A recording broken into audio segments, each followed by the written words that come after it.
Lisa Crosbie, welcome to the episode. Great to have you as part of this episode. So welcome. Thank you very much. Very happy to be here. Now, for everybody that's watching and listening, just give me a little bit of an intro about yourself, and then maybe let's touch on your journey, where you've come from, how you got into technology, and also your path to becoming a Microsoft MVP. Sure. So I work in a role which is called technology evangelist. I work for a partner. I'm in Melbourne. In Australia, I work for a partner called Barhead Solutions. So we do business applications, Power Platform, Dynamics 365. My role is basically educate, excite, help people understand what's possible. So I do demos, hackathons, pre-sales, workshops, events.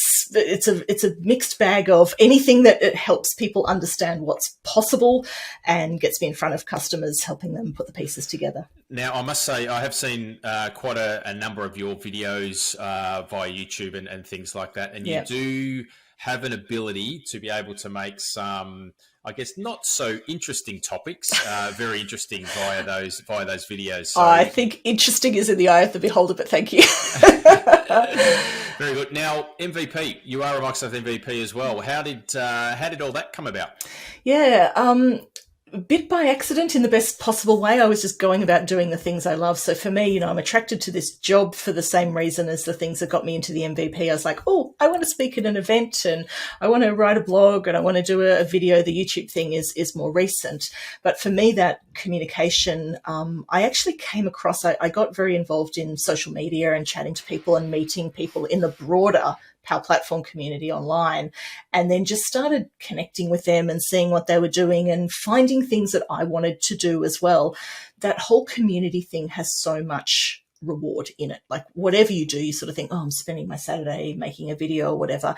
And then someone messages you and says, oh, you helped me get a new job or you helped me understand a thing. And, whatever you do, you get more back. So I got hooked on that very quickly. And then just all of a sudden, after a couple of years of that, a lot of people were like, oh, you should be an MVP. Have you been nominated? It just all sort of seemed to come together and happen. So yeah, I'm just basically doing what I love doing, and it landed in the right place at the right time, I think. Yeah, excellent. As I said, the content that you do put out, you do give it a little bit of a twist, a little bit of enthusiasm.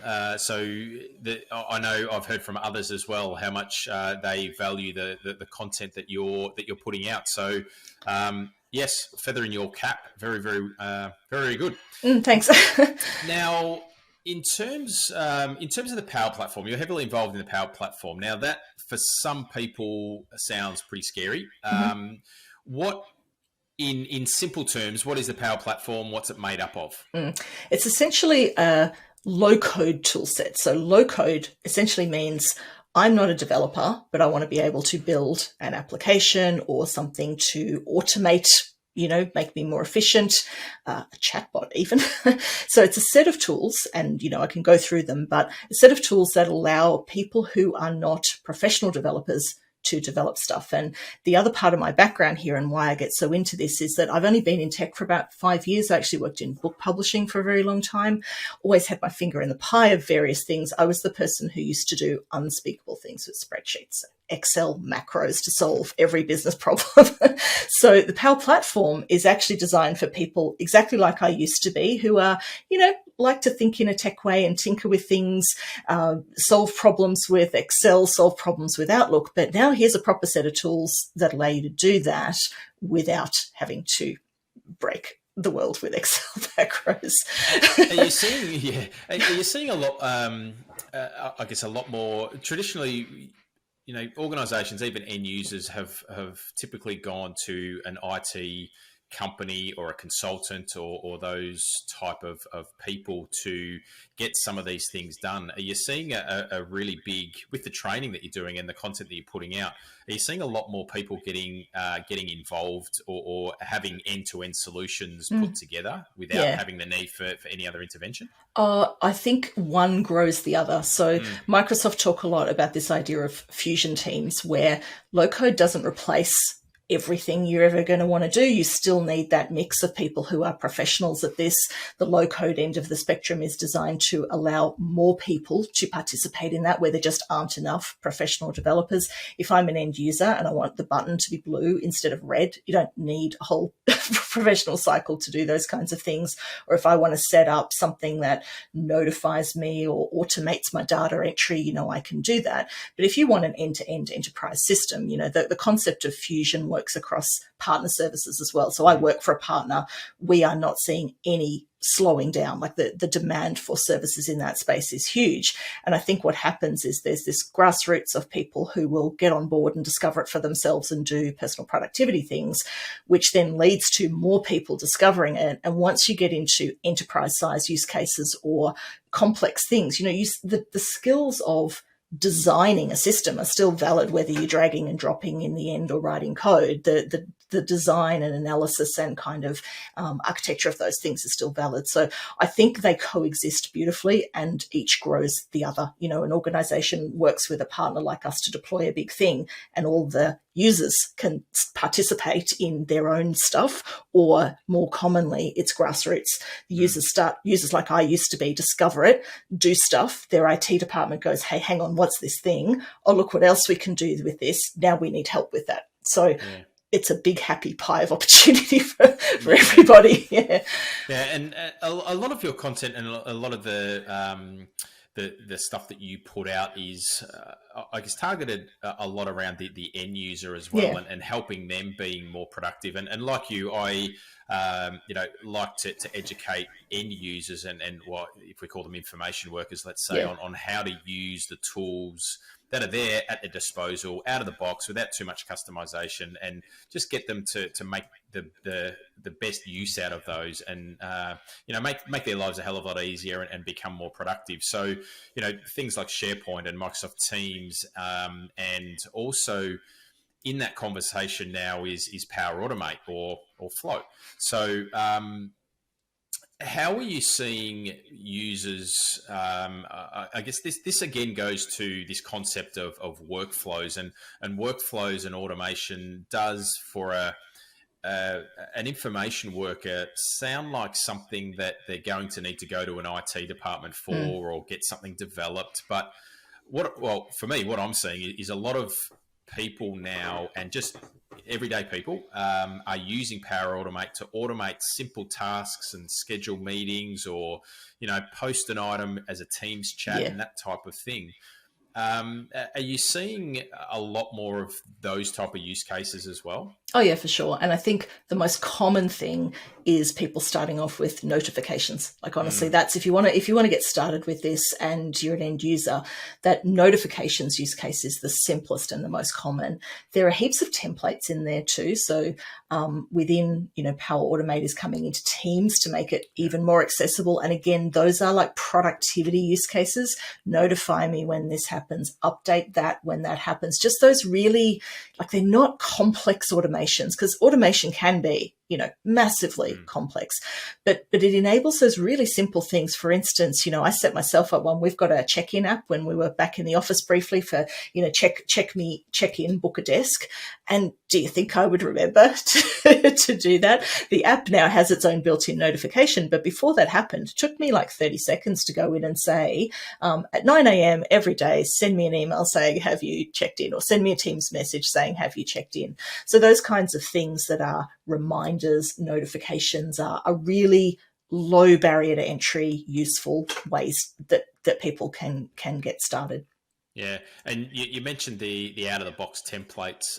There is once again, once you show people what is there ready to go, and they just got to kind of plug in their information, whether it's it's a SharePoint list or whatever, or a to-do task or something like that, then, you know, being able, and a lot of it's, I find the fact that people just don't know it exists, or they haven't been onboarded properly or trained or things like that. And despite the huge growth in this, there are still, I mean, the content that I'm putting out on YouTube is very sort of here's a thing and what you can do with it, and a beginner level, here's how you can get started, and let's make that easy for you. The response I get to that and the number of views on that, there is still a huge amount of people who are discovering this stuff. Those of us who work in this space, it's a few years old, but every day people are still discovering it. It's just, absolutely still snowballing, which is fabulous. And I'm still amazed at a video that I did that still gets a stack of comments and things like that on just being able to share a document from, even that concept of just sharing a document instead of emailing one. It's still, for us that, I've said it before as well, but for us that work in and day out and kind of take those really simple things for granted, there's so many people out there that just still need that education as well. Yeah, I learned that over and over and over again, that the things I take for granted are wow factor.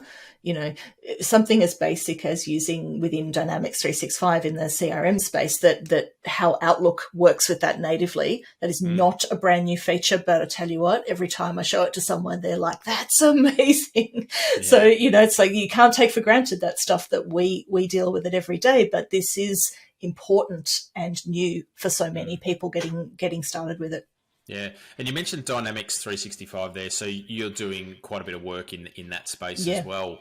Now, can you explain a little bit how users can, or how organisations and end users as well, can make the best of that and use that with this new or newish feature and functionality of Microsoft Teams webinars?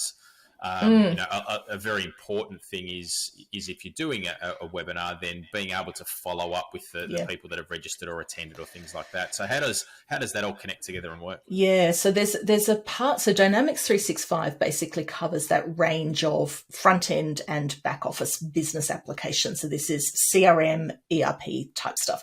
I work in the front end side of things. So things like, let's manage your database of customers, let's manage your customer service ticketing, and marketing is the other part of that that's really big. So the marketing application that's built in has a full, it's relatively new. It's only maybe 2 or 3 years old, and there's been a huge investment in it, but allows you to do that full marketing automation of saying, let's segment people, let's communicate with them, let's trigger off, different kinds of personalized communications and so on. So that's a real growth area. So of course, Teams as a webinar platform and marketing as a nurturing communications platform are going to be best friends. So what we have is you can sort of start from within the marketing app and say, I want to set up a webinar event, and toggle on to go, yep, that's a Teams webinar, and it creates it in Teams.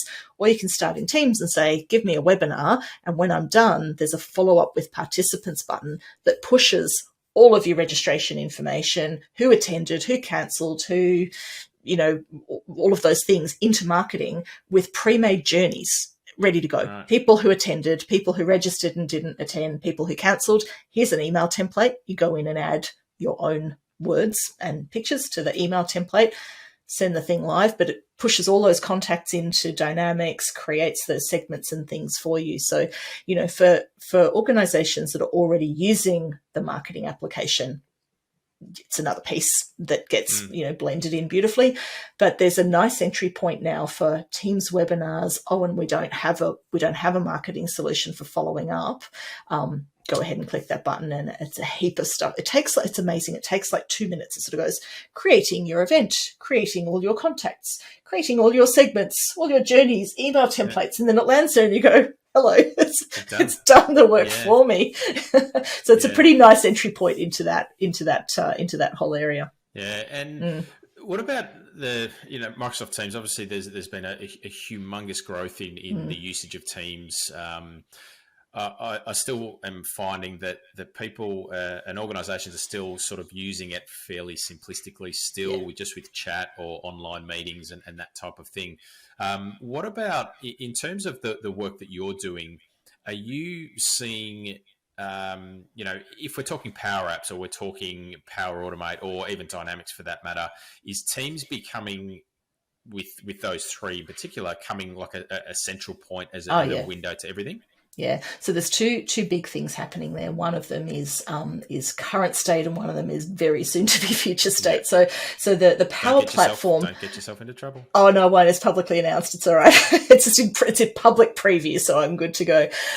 So the Power Platform in Teams part is about saying, let's make all of those low-code tools, so all of those things that we use to build applications, let's embed them in Teams and make them a way to extend Teams. So instead of saying, oh, I'm running maybe a list of assets or an employee ideas application or something, instead of, oh, let's go away and build another app for that somewhere else, let's bring those tools into Teams and have the app embedded in Teams with a data source in Teams.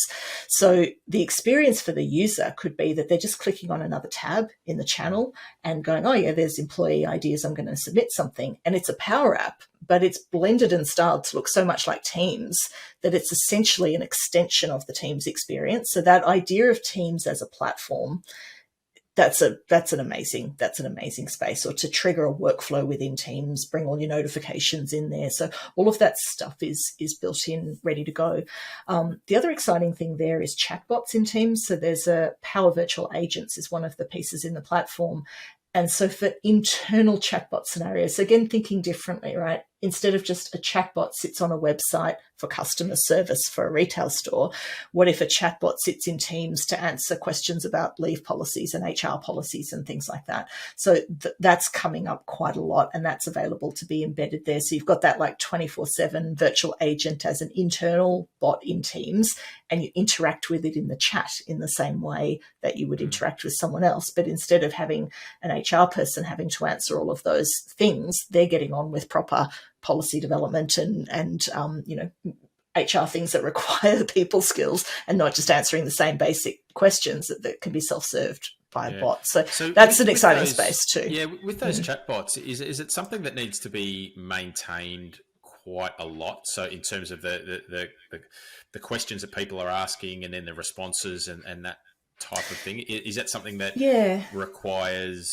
a lot of upkeep or so training? It depends on your scenario, really. I mean, if you're looking at HR, things tend not, leave policies and stuff don't change all that frequently. But certain things, and the idea there again is because it's low code, if you do need to go in and update something, an end user could, like a subject matter expert, can be the one updating that instead of, oh, we need to update the chatbot content. Now we need to get our bot development team back in to do those things. If I'm the HR manager and now we're offering an extra week of wellbeing leave, I can just go in and add that topic rather than having to go through a full development cycle. So if you're doing it, it makes it, that's that whole idea of that fusion thing of like, well, here are things that you want the end users to be able to do. You don't need to redevelop the whole bot to add an extra piece of information about a new leave option. Just let the subject matter expert do that and move on.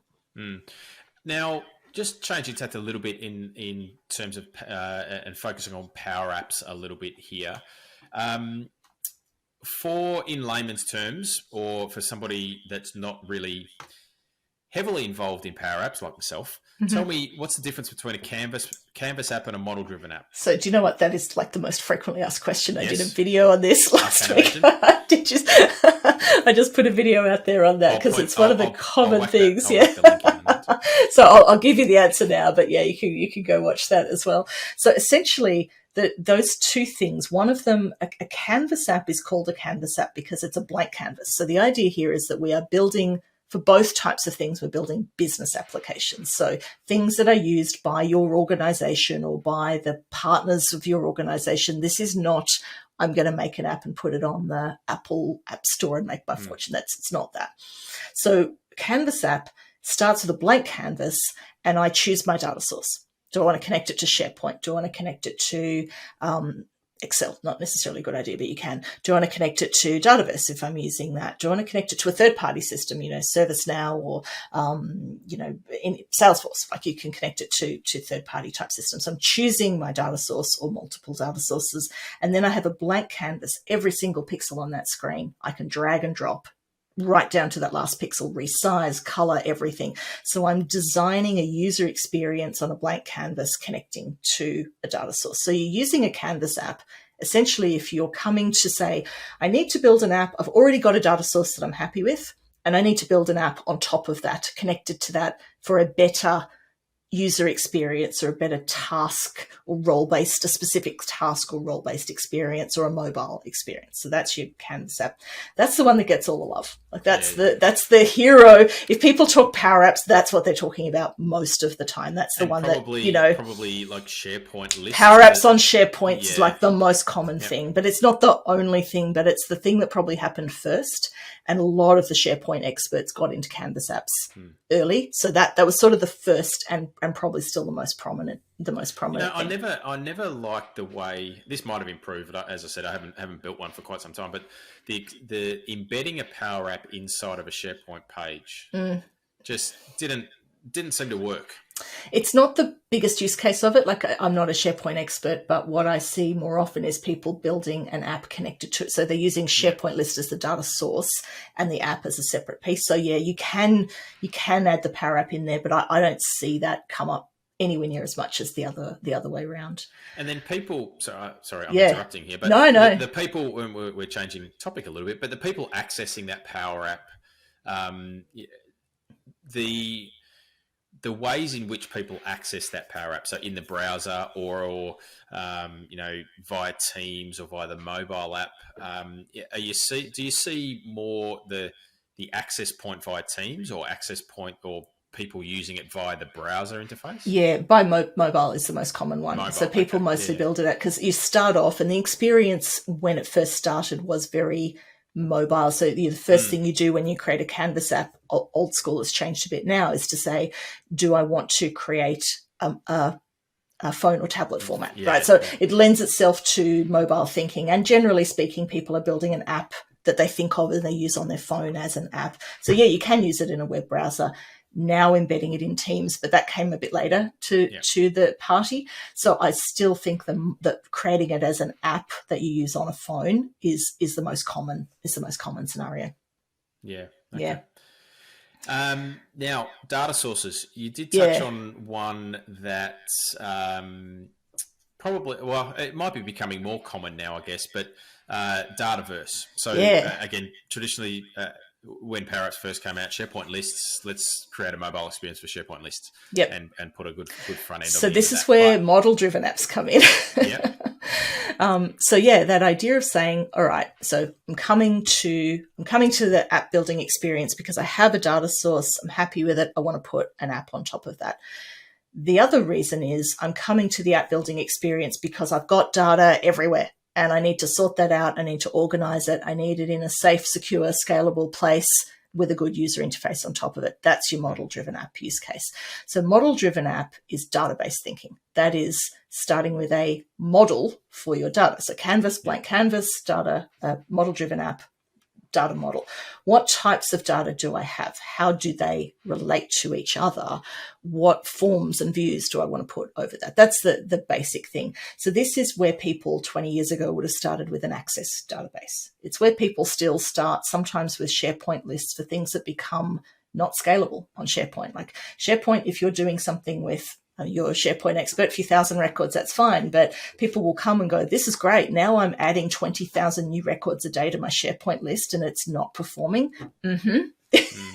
So it's a scalable, it'll handle terabytes of data. Like it's a whole different level that, there are great use cases for SharePoint. This takes you into a whole different, this is like relational database, scalable, big, granular security, all of those kinds of things, and the app that goes on the top of that. So it's interesting that, it's new in the sense that Dataverse name is new, but this is the thing that's been under Dynamics 365 all along. Right. So what happens in the Power Apps world is people like me who come from a Dynamics background are like, yeah, that's a thing. And people who've come from a SharePoint background are like, Canvas apps. And these worlds are blending, but typically there's two approaches into this. And I've had people kind of go, why are model-driven apps so hard? And I'm like, really depends on where you come from, right? Yeah. If you're like me, I've come out of, in my old career, I did sales and marketing management. I worked with the CRM system every day. I fundamentally understand how databases work. It doesn't feel as hard to me as building a Canvas app, but someone who comes at it from that angle is like, databases, what? I don't know what you're talking about. So they're two quite different things. They're under the one banner because they are converging. So this idea now of you can create a Canvas page in a model-driven app, right? So now we go starting with my data model, building my beautiful database. I've got lists, I've got forms, all those things. But now I want a page where I design every single thing on that canvas and bring in other data sources. You can do that. So there's rhyme and reason behind the way that they're both called Power Apps that will become increasingly clear. But historically, and where most people sit now, they're two completely different things, both under that banner. Yeah, and is there any reliance? So with Dataverse, no reliance on teams or no.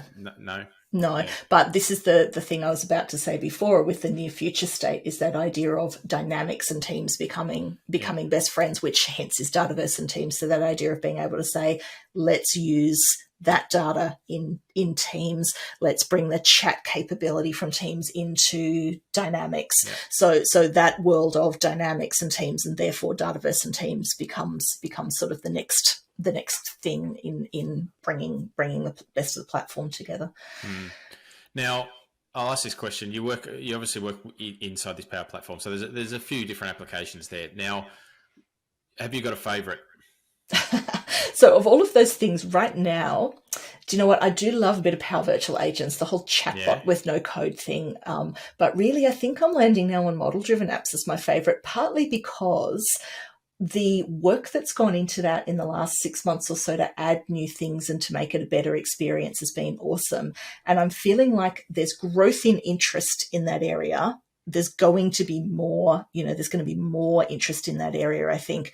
And I'm on a bit of a mission to kind of go, it's not boring, it's awesome. Because I genuinely think it's interesting. And I think I can make it interesting and help people understand something that is hard. So I think that's become my favorite now. I think that's that's the area that I'm most enjoying, playing with and getting creative with. Yeah. Yeah, no, that's excellent. Now, also, what's coming up, or for us anyway, on the horizon is Microsoft Ignite. Again, there's going to be a lot of that sort of announcements and information and things like that come out of there.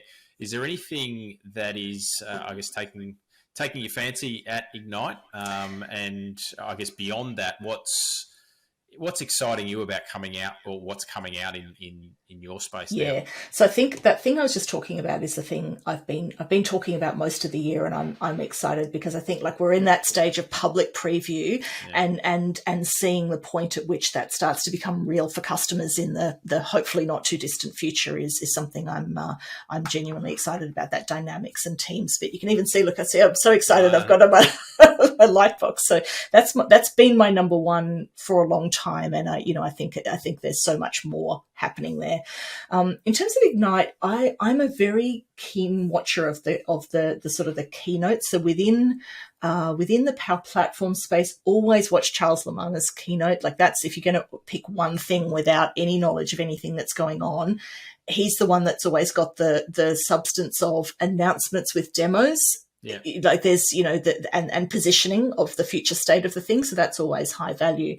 There's a thing happening on the second day, which is, it's about a 90-minute session, and it used to be called the Business Applications Launch Event. So it used to sit separately from Ignite. This time, and I don't know if this is a permanent thing or just a this time round, it's sitting inside Ignite. So it's like 90 minutes. And if you look at the lineup of who's speaking, it's like the who's who of the senior people in business applications. And that event, as it's been run previously, like it's run every 6 months, and it looks to me like the same format, is like the wow factor tour of the current and future state of the thing. So I always come away from watching that going, good use cases and things. Yeah. So, look, those are probably the two things I'm most looking forward to. But I'll be the person who's up at 2 a.m. our time, and it doesn't always work for us, does it? Look, I make the choice to say I'd rather watch it live because all that stuff about interacting with community, I'll get on my chat groups and on my Twitter and all of those things, and it's not as good sitting at home as going to an event. But for me, if I'm interacting with other people live while the event's happening, that's as good as it gets right now. And I'd rather do that than not. It's 2 days and I have a big sleep in and it's fine. Yeah, it's fine. So Actually, yeah, a question around. I know everybody's in the same boat. We're all working from home and not being able to do things like workshops and planning and that type of thing in person. Now, I'm assuming with your line of work that there's a lot of collaboration and planning and that type of thing. How are you managing that, especially with end customers and groups of people? How have you found that? So Process? internally, thankfully, we were one of the organisations who lived in teams even before Yeah. this happened. So where a lot of organisations had to go quick, let's find a solution. We were at least doing all of that, channels, document sharing, communication. So internally, that was all good.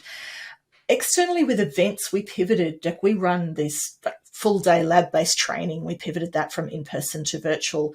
I never thought that we would be able to do like troubleshooting of training online.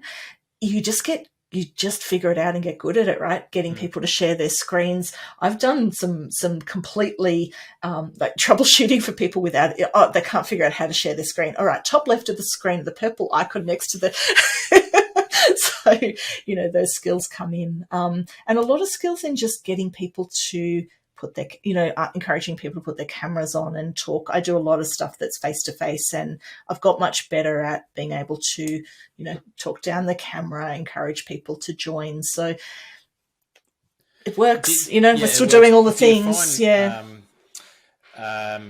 you find that in person though will always, from a training perspective, will always sort of not beat, but it's better. So that there are the two things you really miss, like in terms of delivering content or events online, you can get the content out there, but the thing you miss is reading the room. Who's responding in a certain way to something? Who's really looking to the front, engaging with me all day, who's excited about that thing that I can pick up on and play off that. Like, it's very hard to do that virtually. And then the thing that comes out of that, where we do training in order to help people get on board with something and perhaps want more, is that when they're in the room with you and you have a coffee, people will come up and say, oh, I'm thinking of doing this thing. What's possible there? And in a virtual room, you can have breakout rooms and stuff, but that incidental chat that leads to other things is also much harder to facilitate. So those are the things I really miss. Yeah. I think even, there's a lot of people that are, hybrid work's obviously going to be here to stay, but there is definitely things that do work better, although we've had to do it virtually, will always work better in person. Well, I think hybrid is the new challenge now, actually. Because I think we've all got used to how to do virtual well, but hybrid is another thing. The people in the room really have to be managing that for the people who are not in the room and being aware of that. So I think we're going to reskill a little bit in how to do hybrid well from here. So, yeah. Definitely. Now, as we wrap things up, it's been great. Yeah, great chatting to you, getting an insight into your world, into the Power Platform, and things like that. Now, as I mentioned at the start of the episode, you are producing a lot of content, making some really engaging content, and I won't say boring, but what could be boring stuff for some, very engaging. So where can people that want to learn more and engage with you, where can they find you? Yeah, so the YouTube channel that I'm running is my main thing for finding my content. I also do a podcast called The Up Podcast with Megan Walker. So we do that sometimes every week, sometimes every couple of weeks. So that's a really sort of, what's new, what's interesting, what's exciting, what's happening in that space, casual chat sort of format. So we've been doing that for just over a year. You'll find me on Twitter and LinkedIn. My name is pretty easy and unique in the space to find. So if you just search for me on either of those platforms, then feel free to connect with me or follow me or whatever. And I'm always there going, hey, look at this cool thing. Yeah, I'll link to all those places in the show notes as well. So I'm pretty easy to find. But my name is, unlike your name, I suspect my name is pretty easy to find. Kind of generic, aren't I? Kind of vanilla. Yeah, that's right. Very good. So, once again, thanks for taking the time for having a chat. It was a really interesting chat. Yeah, thanks for inviting me to join you. Yeah. Do it again. No worries. Thanks very much, Lisa. Thanks, Daniel.